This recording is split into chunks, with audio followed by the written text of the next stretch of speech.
undi online mein epic number hai. I want to argue on this to me, and if she is not seeing the face identity, I am going to lodge a serious complaint, written complaint on her. Face identification compulsory. Face identification is compulsory. అర్థమైందా? బయట పంపించమని చెప్తే రామచంద్ర ఈసారి కనుక నీకు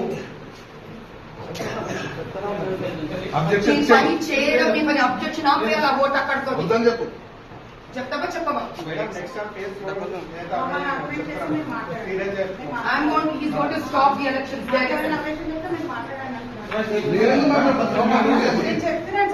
ఆవిడ కనుక పేరు తీయకపోతే ఓటు ముందుకు వెళ్ళడానికి లేదు. మా ఏజెంట్ స్టాప్ చేసేది అక్కడితో.